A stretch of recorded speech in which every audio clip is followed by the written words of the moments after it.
Good morning and good afternoon. Welcome to another episode of Before Coffee. It is Thursday 13, where Raj is going to count down 13 things on a list, and we're going to be surprised by what the list is. Woohoo! This is Before Coffee. The father and daughter news and comprehensive news podcast. Matey, and it's Pirates Talk Like a Pirate Day, where we look at the news 10 to 15 minutes before we start without any caffeine. So let's look at them. Headlines are today on Before Coffee. Indian shells flowing to Ukraine despite protests from Russia, Reuters reports. The Fed's got interest rates finally, and the Earth has a temporary second moon. Brussels moves to deduct €200 million fine from Hungary's EU funds. Thursday's 13, we count down 13 races to follow in the upcoming election. Culture news. Black actor who faced abuse over role in Romeo and Juliet calls for an industry-wide action. And, of course, it's Talk Like a Pirate Day, you scallywags. September 17, 2024 on Before Coffee.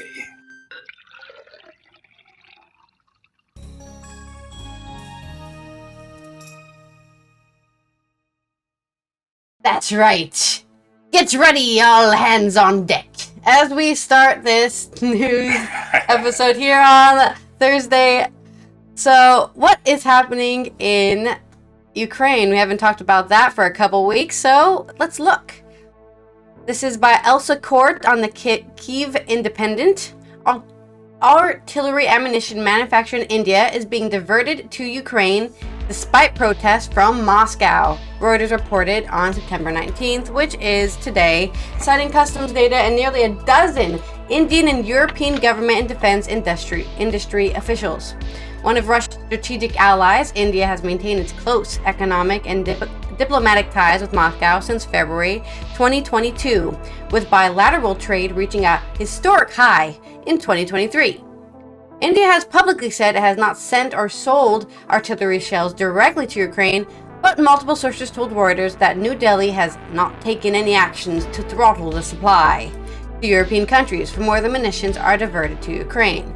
Yep, it's kind of the opposite of what the EU is doing against Russia, right? Where they're trying to look at all the ways in which Russia is getting military equipment and they're trying to cut them off.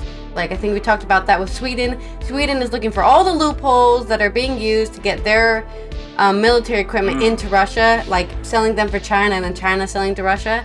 But the opposite is happening in India. They're not even trying to stop it. They're like, oh, we can sell they're just making money off of the conflict, basically, at this point.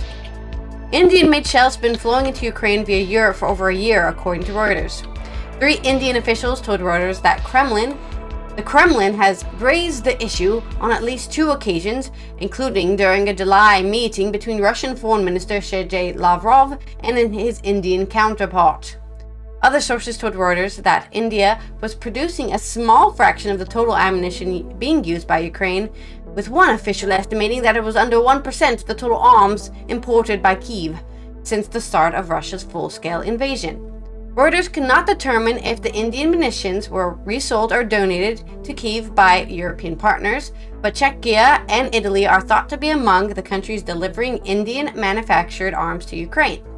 Czechia unveiled its initiative to purchase artillery shells for Ukraine jointly with partners earlier this year, amid shell shortages caused mainly by delays in U.S. assistance. Probably because of that darn election that puts everything on hold. Czech Foreign Minister Jan Lipovsky told Kyiv Independent in July that the initiative has secured funds for 500,000 rounds and hopes to finance 300,000 more by the end of the year. Several countries, including the Czech Republic, they just called it Czechia and then they call it Czech Republic here. It's the same place, by the way. Czechia and Czech Republic, the same place. Denmark, Germany, Portugal, Canada, and the Netherlands have since contributed funds to the Czech initiative. In February, Der Spiegel reported that Germany was conducting negotiations to procure ammunition from India. So Germany might be one of the people who are, using the loophole. Indian Prime Minister Narendra Modi visited Kyiv on August 23rd, marking the first time an Indian Prime Minister set foot in Ukraine since diplomatic relations were established over 30 years ago. The visit came just weeks after Modi's trip to Moscow, where he held talks with Russian President Vladimir Putin. And even though that happened, it looks like they aren't looking... I mean, it's a great strategy for India. There's probably a lot of ways in which people have made money off India. Now India's making money off of Europe by selling them whatever they want to buy. And if Russia wants to buy them, they can buy them too. And they can both just throw their shells at each other while they cash out, I guess. And at least, as far as India is concerned, as far as India is concerned, they're pretty far away from the Ukraine conflict. Not that far from Russia, but I don't see Russia ever trying to invade Asia. I don't see why they would do such a thing, but they could. But Russia's always had its eye on Europe, because it's in this weird between area where it's both Europe and Asia, and it's never had to fight for its Asian side. It's always fighting. Well, that's not true. It did fight Japan during the Meiji era of Japan, but for the most part, they've always had their eyes focused on Europe and being more European, especially since the Tsar days. And it doesn't look like that's changed with Putin. But there's my update on more shells for Ukraine coming out of India. Onto your story. Back to you, matey. Arr. All right. Well, we'll start with an astronomical story, and we'll start with a down-to-earth finance story. We got this is from time.com. Rebecca Schneid. Earth is temporarily getting a second moon. Starting next week, the moon, Earth, the moon, as the pirate would say, I guess.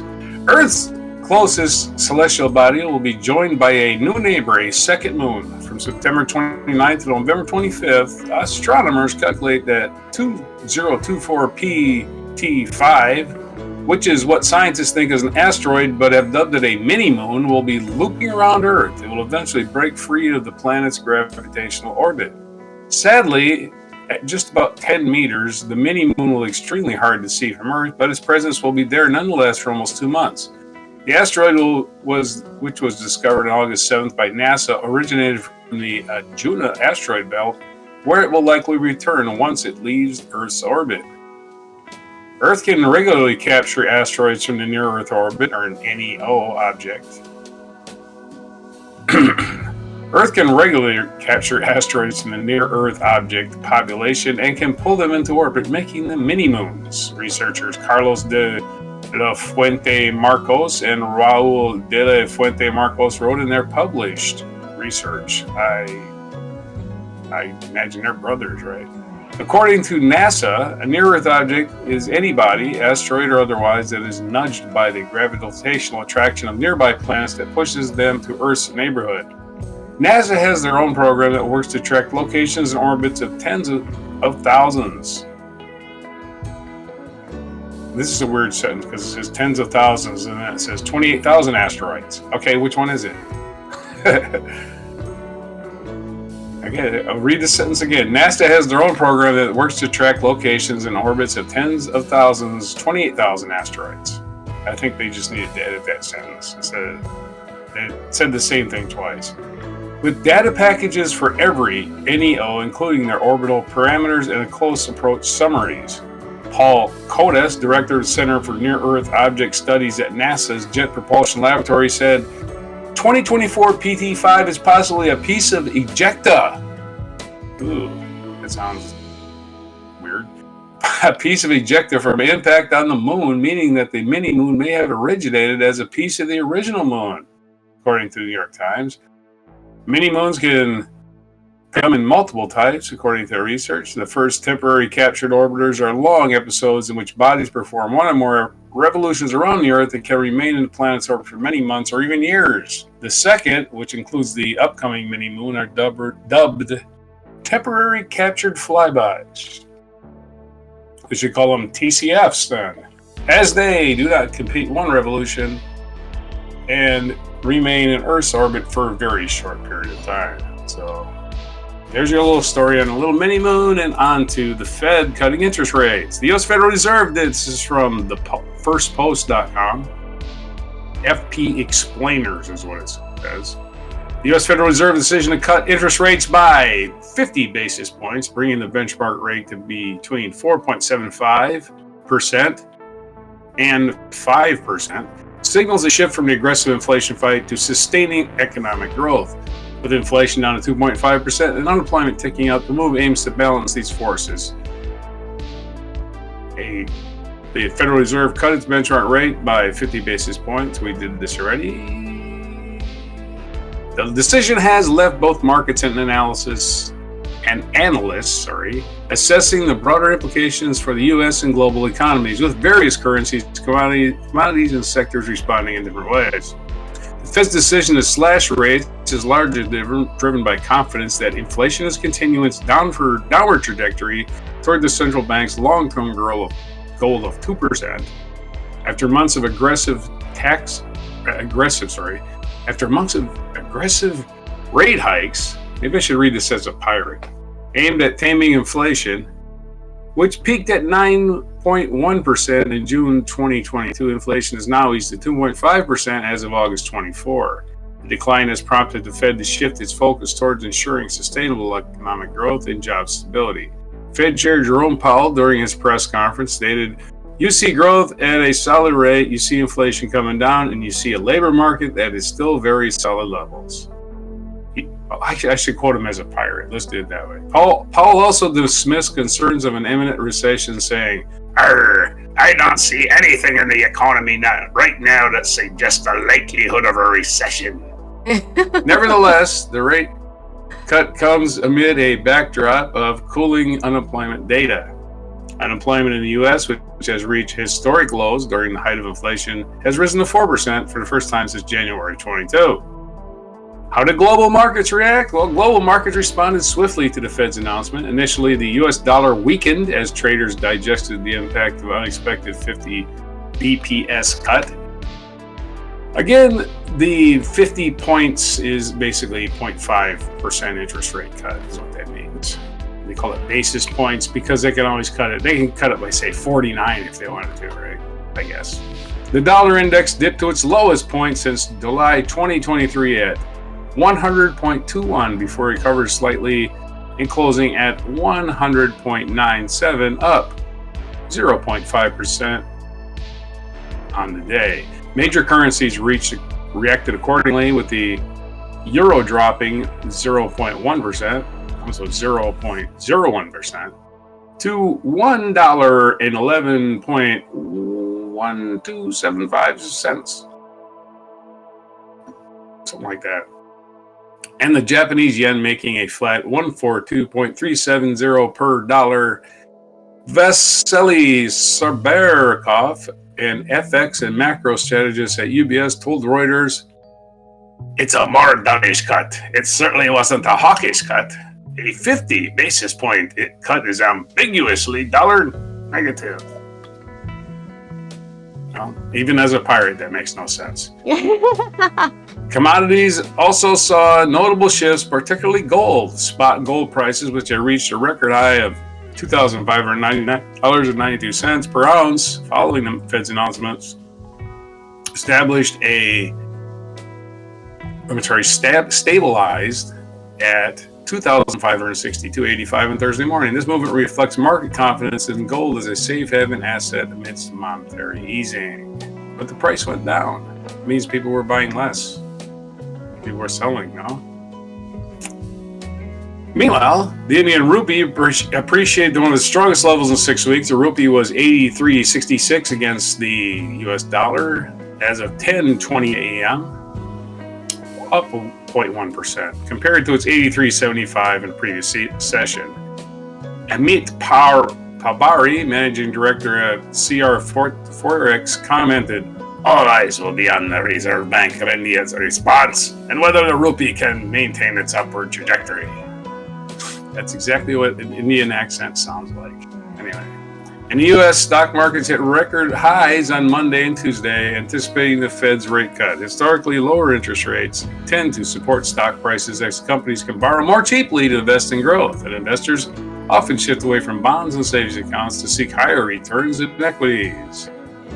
For consumers, the effects of the rate cut will take time to filter through the economy. The adjustment for consumers is less instantaneous than something like market prices. Anastasia Feidick, assistant professor at finance at UC's Berkeley, told UK's The Guardian.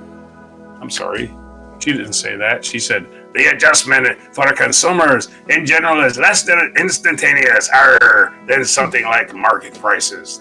That's how she said it.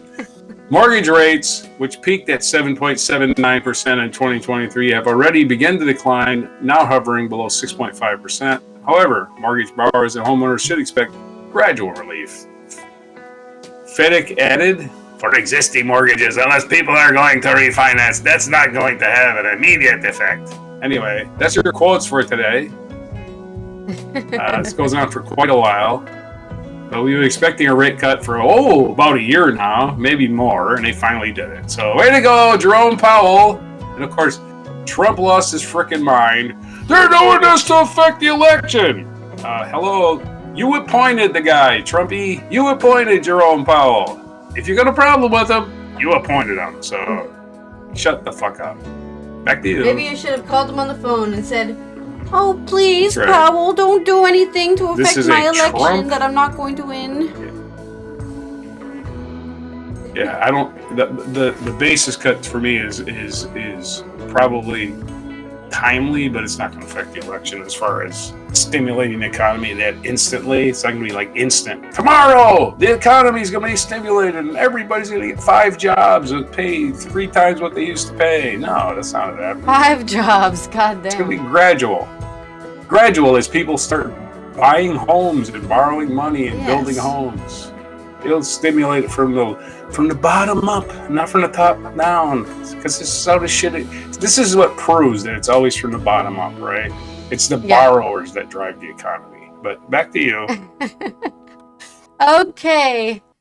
Well, down from that, let's talk about more money troubles from coming out of Brussels on Euronews. Who is this by? Jorge Liboriero. So, Budapest will soon be deprived of a share of its EU funds for refusing to pay the fine imposed by the European Court of Justice. The European Commission has triggered a special procedure to deduct the €200 million fine that the European Court of Justice, ECJ, has imposed on Hungary over the country's long-standing restrictions on the right to asylum. That's right, we were talking about this yesterday.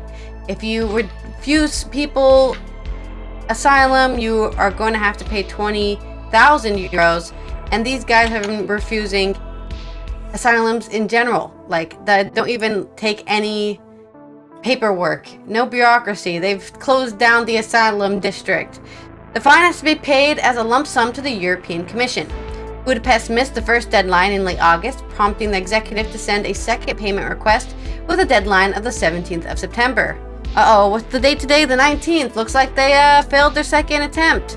Since the second request was also ignored, the Commission said on Wednesday, which was the 18th of September, it would activate the so-called offsetting procedure, subtract the $200 million fine from Hungary's allocated share of the EU budget. No more budget for you, Hungary. The mechanism will look into various financial envelopes expected to be dispersed to Hungary in the coming weeks. Around €21 billion of cohesion and recovery funds earmarked for Hungary remain frozen due to this rule of law decline. We're not giving anybody money because we think you're corrupt. We're moving to the offsetting phase as of today, a commissioner spokesperson said on yesterday, Wednesday. In theory, any payments can be looked at. Nothing is excluded. But obviously, this will take a bit of time. We need to identify what is coming up and identify payments that can absorb the fine concerned. In parallel, Hungary is facing a €1 million fine for each day it continues to disregard the ECJ ruling and maintains the restriction on asylum rights, which the court has described as an unprecedented and exceptionally serious breach of EU law. Budapest has has to explain what measures, if any, it has introduced to abide by the judgment, as the country did not answer the commissioner's questions in time. The executive has sent the first payment request to collect the accumulated fine. The request covers 93 million euros and has a 45-day deadline. Since ECJ issued its ruling in June, Prime Minister Viktor Orban has ratcheted up anti-EU rhetoric, calling the fine outrageous and unacceptable, and arguing that his country should be paid 2 billion euros for defending its borders since 2015. The Commission does not recognize this figure as refundable in any way. We should not be punished, but our achievements should be recognized and money should be taken away from us, but given to us so that we can continue this work, Orban said in a recent radio interview. It is a matter of time. What are they defending their borders from? Refugees? Like, the idea that refugees and people seeking asylum are attackers, external attackers, is just wild. As retaliation, his government has threatened to bus migrants to Belgium, voluntarily and free of charge, something that would constitute an unprecedented case of instrumentalized migration by one member state against another. No transfers of migrants have yet taken place, but the scheme has already been met with fierce criticism from Belgian and EU authorities. The dispute, a new chapter in a decade-long Brussels-Budapest showdown, is being compounded by growing concerns over Hungary's decision to extend its national card scheme to Russian and Belarusian citizens, which the Commission warns would enable sanctions, circumvention, and pose a threat to the entire Schengen area. Budapest has strongly denied any risk to internal security, saying that the extension to Russia and Belarus citizens was needed to palliate labor shortages inside the country. Sorry. So, what I'm hearing here is that Hungary has labor shortages. So they need immigrants. But they explicitly only want Belarusian and Russian immigrants. They don't want immigrants from Syria or Sudan or wherever the hell they're coming from. Because they're just racist, right? They're just prejudiced against people. We need foreign workers, but we don't want those foreign workers. We want these foreign workers. Just more proof that Orban is a freaking Russian crony who needs to befriend the people he wants to join. Maybe he wants to join the Russian Federation of States or something. So maybe he should just leave the EU. I'm saying, there's no way the EU is going to have to do the first kicking somebody out of the EU, because this is like everything he's doing is just going against everything they stand for. They can't have them anymore. So, anyways, so they're trying to palliate labor shortages inside the country and give employers an easy procedure to attract foreign workers, explicitly from Belarus and Russia, and not anywhere else. Despite the tension, there was a hint of rapprochement this week after János Boka, Hungary's Minister for European Affairs, met with Ylva Johannesson, European Commissioner for Home Affairs, to discuss both the ECJ ruling and the national card. The Commission did not immediately provide a readout of the meeting. So, and this article has been updated since it was first probably published this morning, and it was updated actually very recent, like an hour ago. So, there is your story about... I don't know if I believe it.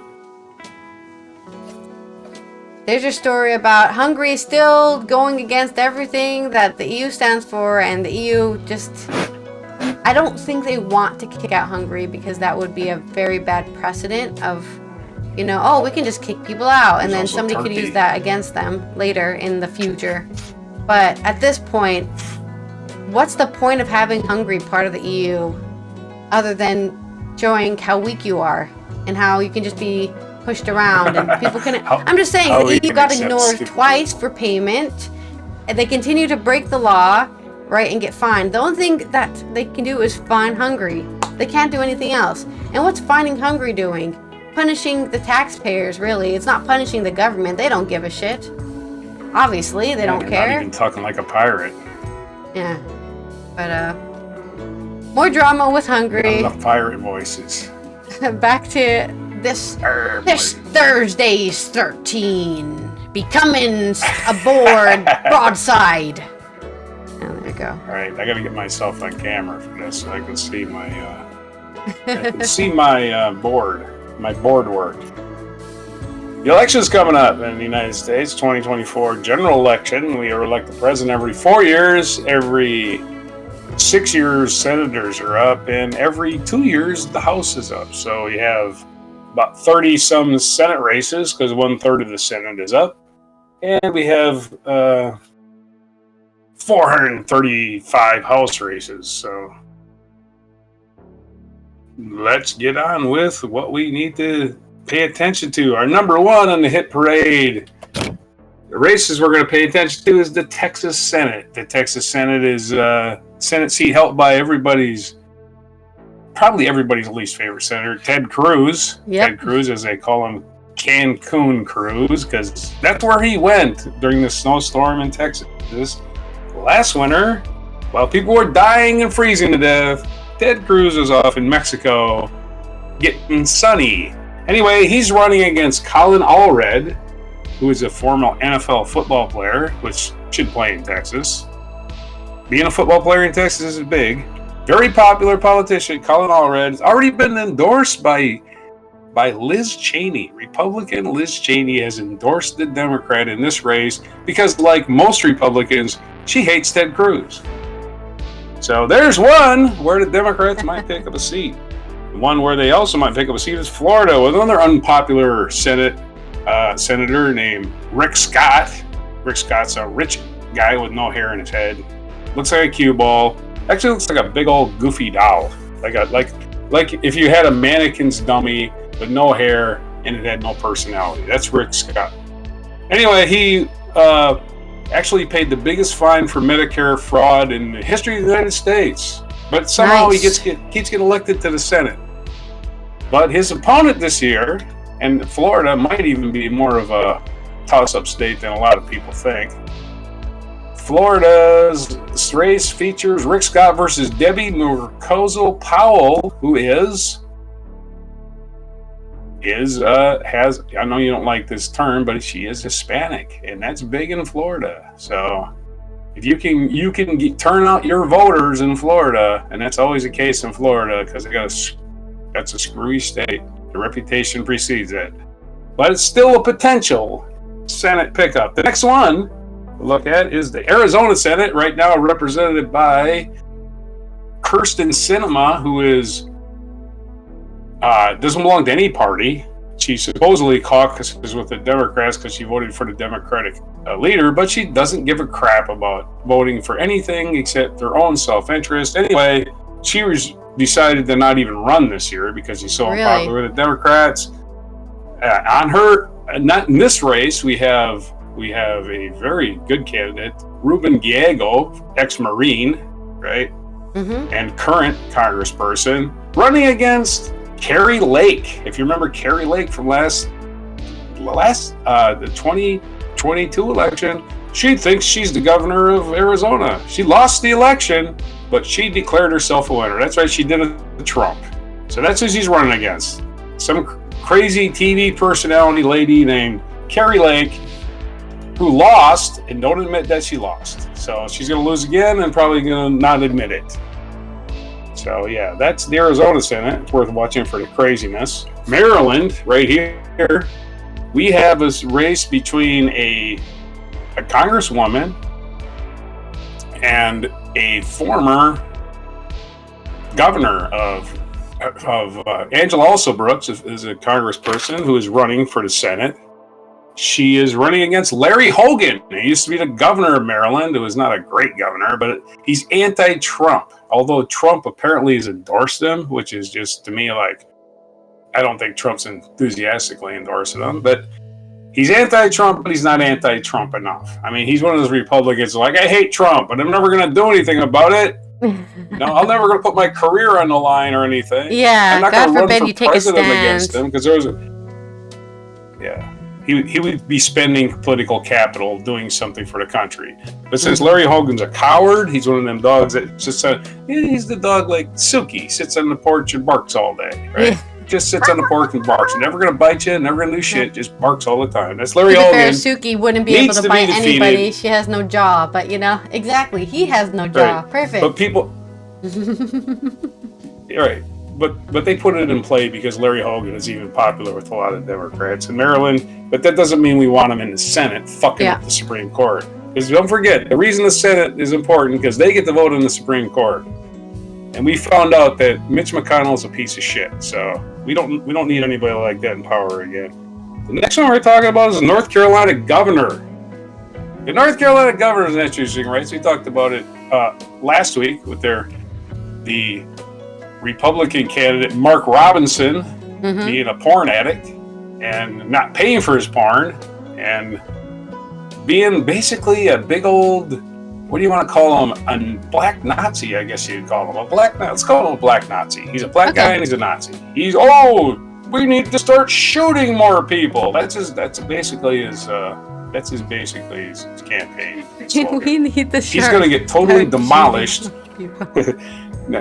North Carolina, even though it tends to vote red sometimes, it does have a Democratic governor, but he's term limited. So running against Mark Robinson is Josh Stein, who is kicking his ass in most polls. So that's good news for North Carolina. You won't get a moron for a governor. Missouri Senate. Now, I don't know if this race is close, but it should be because Josh Ally is an insurrectionist. Everybody knows who Josh Ally is, right?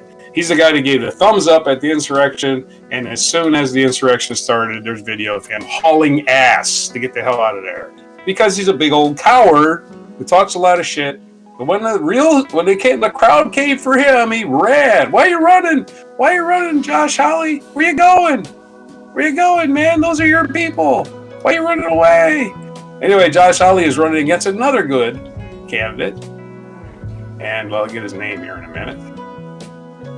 It's got to be up here at the top, right? Oh, this is Missouri State Senate. Well, his name is Kuntz, the guy he's running against.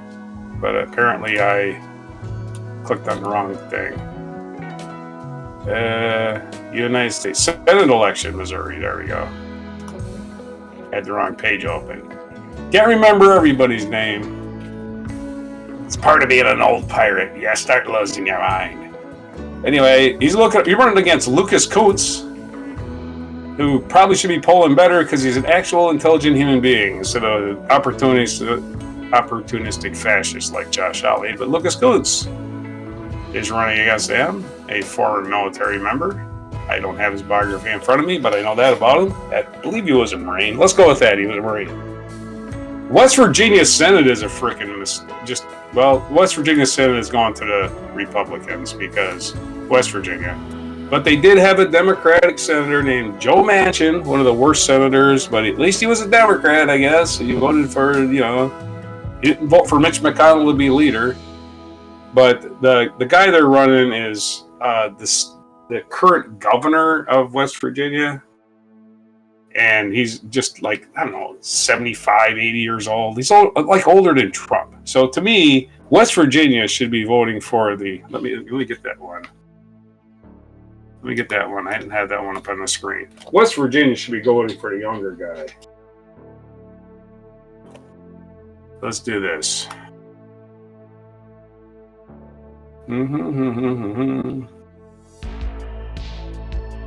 Hell, let's look at the polls.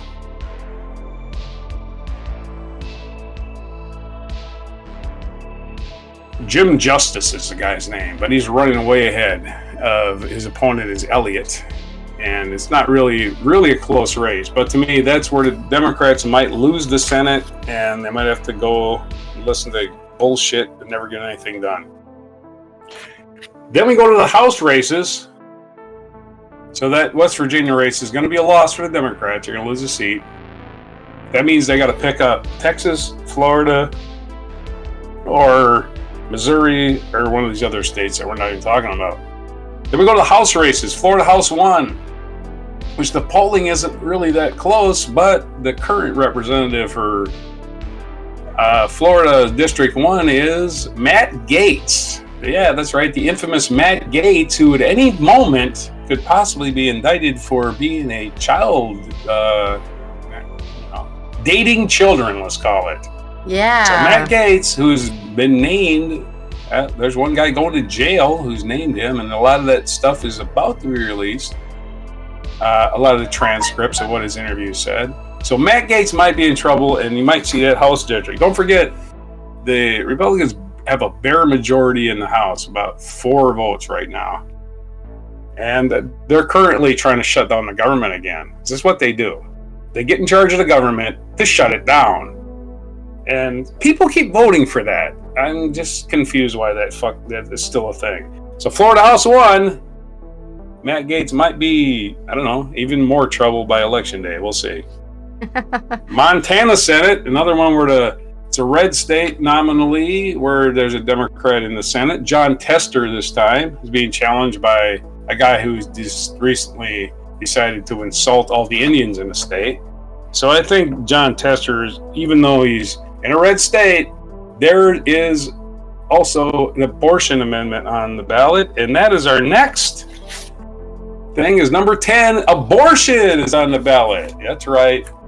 Abortion is on the ballot in at least 9 states, maybe 10. Let's see. Arizona, Colorado, which is another reason Florida is up for grabs, because Arizona, Colorado, Florida, Maryland, Missouri, Montana, Nevada, South Dakota, and New York. So that's another one of the reasons I put the Missouri one in the toss-up category, because Missouri has abortion on the ballot. If you're pro-freedom, you're not going to vote for Josh Hawley, are you? Really? No, I don't think so. So the people that are going to be favoring the freedom of choice are going to be favoring the Democrat, and if they turn out en masse, that'll probably hurt Josh Hawley. The same thing goes for Florida, which is a closer race, and also for Montana. Nevada also has a close Senate race, and they also have abortion on the ballot. South Dakota has it on the ballot, but it's not really any big races there this year. And New York also has a ballot measure that's kind of confusing. So even Maryland's trying to codify it into law, which should drive turnout even more. Maryland has freedom of choice, unlike almost all southern states. Number 11 on our list is Alaska. Alaska has 1 member of the House of Representatives, and that is a Democrat, believe it or not. That's right. It's amazing that a solid red state like Alaska would have 1 representative of the Congress, and that means it's a statewide, and she's a woman. And that's one of those states where they have ranked. I had it open, but I guess I closed it. I can do back to Alaska, but Peralta is her name, and she's running in, I think, a 4-way race where they have ranked voting. In Alaska, you can rank your choices. So the guy you vote for, or woman you want to vote for, is number 1, and then in line 2, you number 2, and they assign them values, and then they rank them. And if nobody gets 51% of the vote, then if nobody gets over 50% of the vote, then they go to the ranking system to see who got the most second place votes. So they don't even need a runoff. That's the way that works, and that's the way everybody should do it. Saves money. Okay. Anyway, that's Alaska's race, and it could go either way again, because it is a red state. Number 12, Wisconsin, number 3. This is one of these swing districts that's going to go hard blue, because it includes towns around Madison, Wisconsin, Eau Claire. And Eau Claire, if you saw the rally, one of the first rallies of Harris Wall's campaign, they packed a field. So some field in the middle of western Wisconsin. Wisconsin 3 is currently represented by a guy named Derek Van Orden, who is one of these idiots, to put it lightly, in Congress. And it's Rebecca Cook, who's a pleasant young lady running against her, is going to clean his clock. She is going to clean his clock. Derek Van Orden is a MAGA turd, as I like to call him. And our last one, Nebraska number 2. Nebraska's number 2 district famously goes blue all the time in a red state. And really? Nebraska is one of those districts that is one of 2 states that divides up their electoral votes. If you win that district, if you win that congressional district, if your candidate wins that congressional district, he gets that one electoral vote, and that just happens to be in Nebraska, where the city of Omaha is, and the surrounding area, and bigger cities tend to be blue, And we have a race again. We have a race between Tom Vargas and Don Bacon, who's the current holder of that seat. And that is one to look for that might, ironically, if it's a close election, 269 to 269, the 270, which would put Kamala Harris over the top, could come from Nebraska. Also, if the House is tied, this could be the seat that decides the House. So, anyway, Nebraska second. Keep an eye on it. There's your election news on a Talk Like a Pirate Day. Back to you. All right. Let's go ahead and look at the Francesca Amiwuda Rivers question or call to action for an industry-wide change to how black actors or a black actor like her was faced abuse when she was made the role of Juliet in a stage play in the UK. This is from Nadia Komami on The Guardian.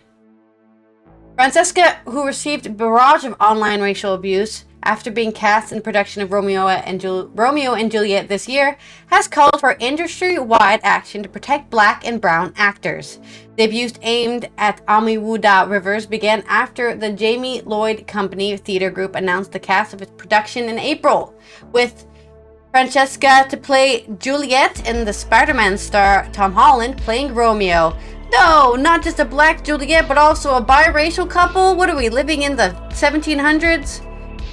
Amiwuda Rivers has revealed she also received hate mail and that she did not feel safe while working on the play, her West End stage debut at the Duke of York's Theatre. There were many days where I didn't know how I was going to get through it, she told the stage. The flurry of abuse was sustained throughout the whole job. I received death threats, hate mail sent to the theatre. I didn't feel safe at work. The 26-year-old, who was nominated at this year's Black British Theatre Awards, said the minimal set and close-up camera work of the production made her feel very exposed on stage. Off the back of the abuse, having to stare down the camera lens and have my face be blown up in the theatre was really tough mentally, she said. Amiwuda Rivers said the harassment also affected her family and friends, as well as the show's cast, crew, and producers at the Jamie Lloyd Company, who condemned the initial abuse in a statement on social media at the time and said further harassment would be reported. The incident led to an open letter of solidarity with Francesca being signed by more than 800 predominantly black female and non-binary actors, including Lashana Lynch, Sheila Atim, Marianne Jean-Baptiste, Lolly Adifope, Frima Ajman, Wunmi Mosaku, and Tamara Lawrence. Oh yeah, Frima is famously a companion on Doctor Who. And she's a great actress, honestly. I think everything she's ever been in, I liked her. Amiwuda Rivers described her experience as incredibly tough induction into the West End. She said, I know what it means to move through life in a black body. Racism is something we have to navigate every day, so I was very aware of the potential for something like this to happen. I think that I wasn't prepared for how long it went on for. Oh god, I have something in my eye and it keeps on making my vision go blurry. And also having to navigate it while doing the job. It was 4 months of battling against the energy, and it's something I still have to deal with. I really had to reckon whether it was worth it. The sustained feeling of duress. Yeah, I think Frima, for example, definitely got hate for being the first black companion, I think, on Doctor Who. When it originally happened, she got treated terribly on the show, maybe not by the writers or anything, but I feel like because she wasn't well liked by a large minority, a loud minority, they didn't give her interesting things to do as her character, right? They wanted to keep her character safe and non-threatening because she was already threatening enough being black, right? So she wasn't pushed to do anything interesting. At least that's some people's opinions on her run as a companion on Doctor Who. So it's definitely very common. Are you wankers? The actor called for broader conversations industry-wide about the protection of global majority actors and said it was not enough to represent all communities on stage. There also needs to be an infrastructure or support. Safety has to be at the forefront. We can't do our best work if we don't feel safe, if we don't feel held, if we don't feel understood, she said. I think more needs to be done, especially because I know I'm not alone. I know other actors who have had similar experiences more recently, too. According to Amawuda Rivers, the response to her casting showed how the UK theatre sector was still lagging behind the terms of onstage racial diversity. For it to cause such an outrage that I was cast in this role means we have a long way to go. Theatre has a legacy of community. It should represent society, especially in London. There's a big black British community here, and in the UK, it shouldn't be a surprise. Our histories as black people have been erased. It's about re-education. I'm not the first black Juliet, and I won't be the last. Yeah, you tell them, Francesca. There you go. There's your update. If you're living in the UK, stop being racist and let people just act on stage. You're welcome for that enlightening commentary. Let's go to this day in history. Sorry to mute my microphone. The dog was barking. This day in history! Yeah. We're getting past pirate talking. This day in history. In 1657, on this day, September 19th, 1657, John II Casimir Vasa, King of Poland, signed the Treaty of Wielau, renouncing the suzerainty of the Polish crown over Ducal Prussia and making Frederick William the duchy's sovereign ruler. There's a lot of words in there I never used before. Like suzerainty. I don't know what that even means. I think it means supremacy of the Polish crown over Prussia, something like that. Like they rule over them. Anyway, he just signed some treaty saying something. 1783, the Montgolfier brothers sent aloft a balloon with a rooster, a duck, and a sheep aboard rapidly advancing French aeronautics. So your first balloon flight with a rooster, a duck, and a sheep. Sounds like the beginning of a joke, right? A rooster, a duck, and a sheep walk into a bar. Right. Fill in the lines after that. Maybe make it a pirate joke. I don't know. 1863. At the Battle of Chickamauga Creek, an important engagement of the American Civil War that was fought over control of the railroad center at nearby Chattanooga, Tennessee. Chickamauga and Chattanooga. Love these names. Anyway, this battle began on this day in 1863 in the Civil War, the American Civil War. 1955, President Juan Perón of Argentina was overthrown and fled to Paraguay after an Army-Navy revolt led to democratically inspired officers. Okay, that was it for Juan Perón. If you don't remember Juan Perón, you might remember Evita Perón, who they made that movie about.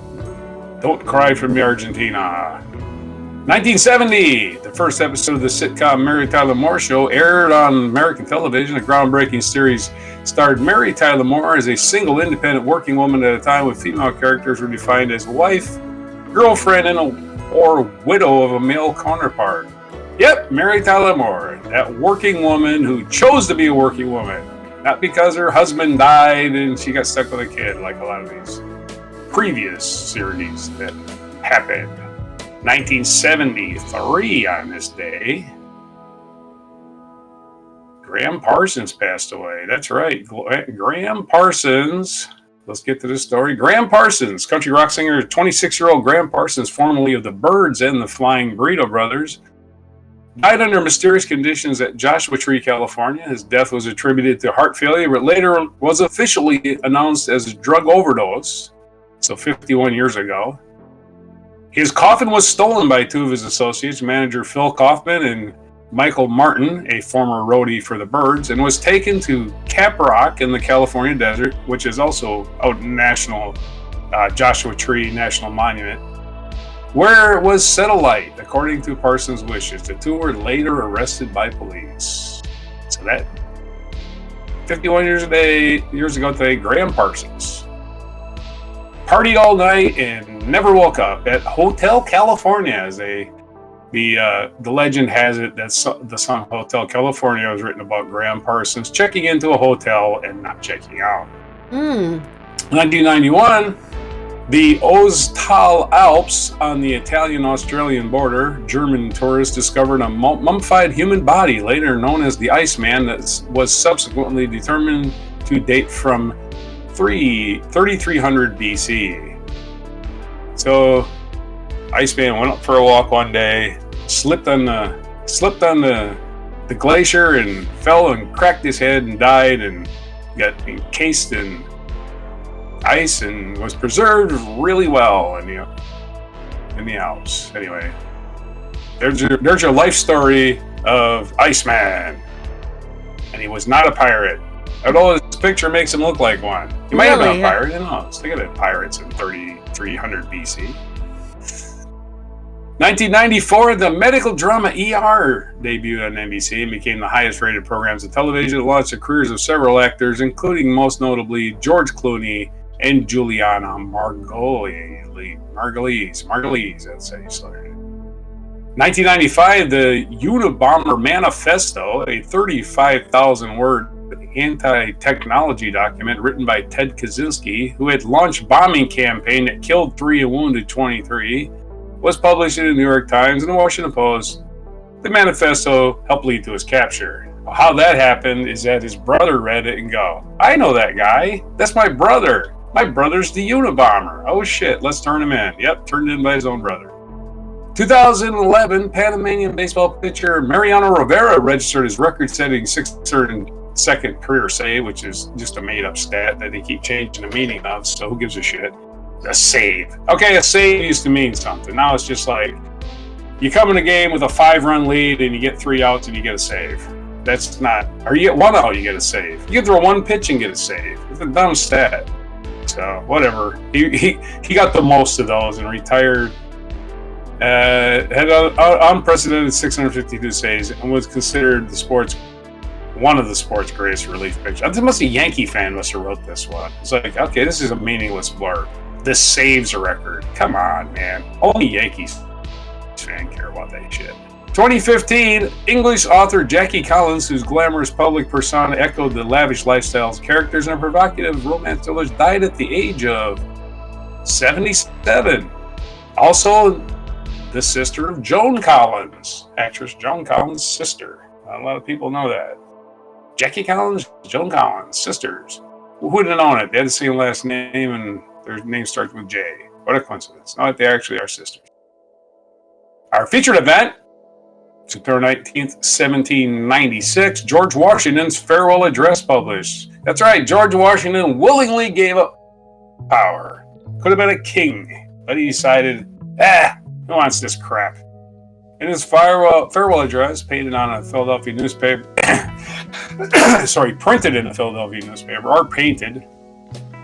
On this day in 1796, George Washington, the first U.S. president, implored his country to maintain neutrality and avoid entangling alliances with Europe.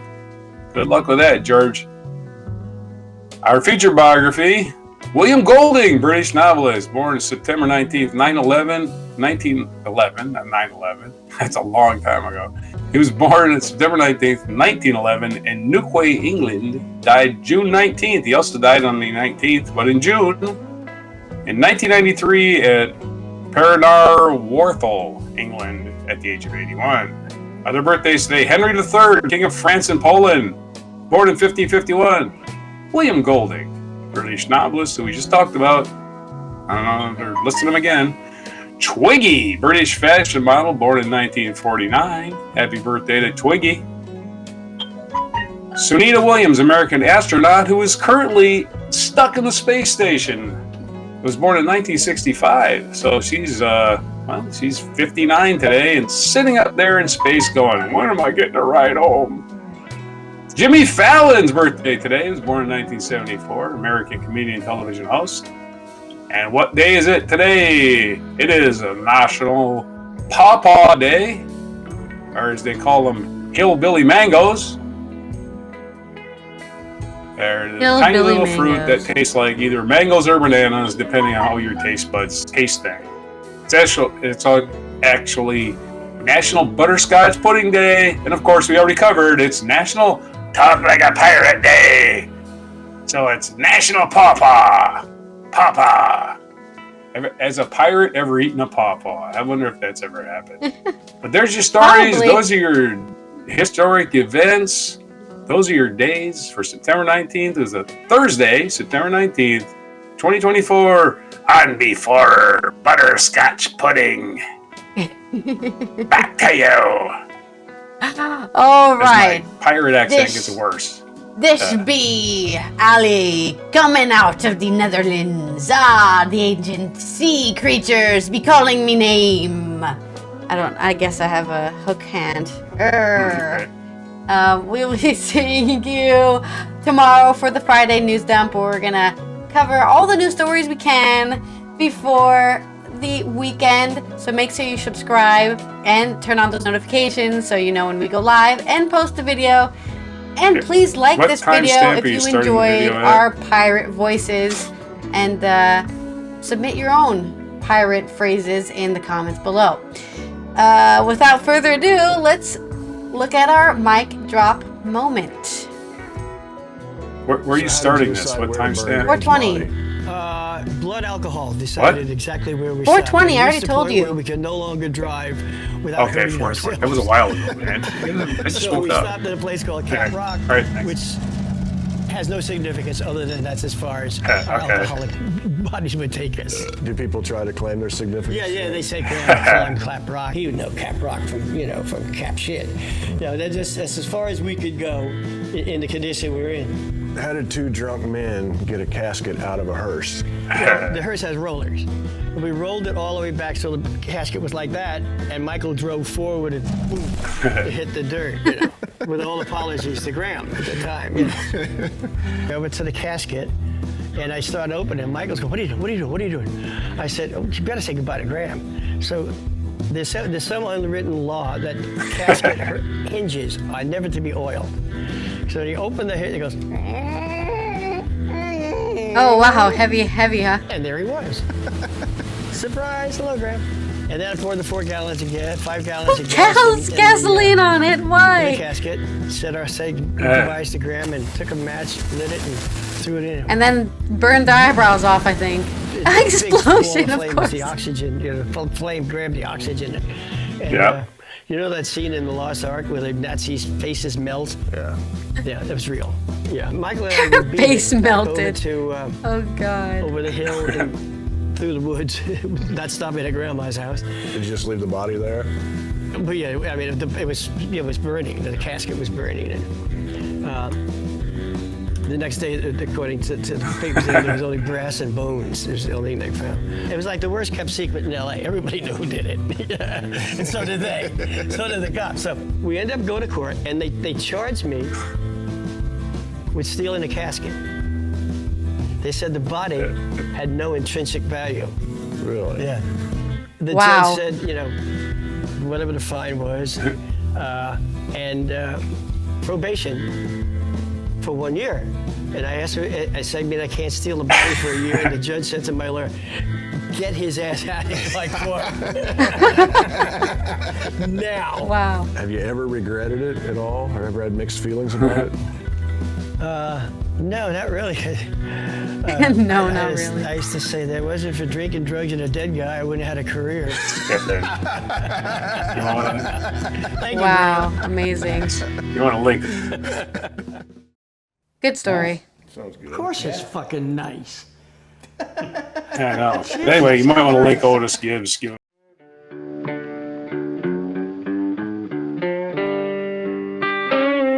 Be sure to hit the like, subscribe, and notify buttons, and follow our other channels, Toxic Alley, History of Gravy, and Scratchy Old Records.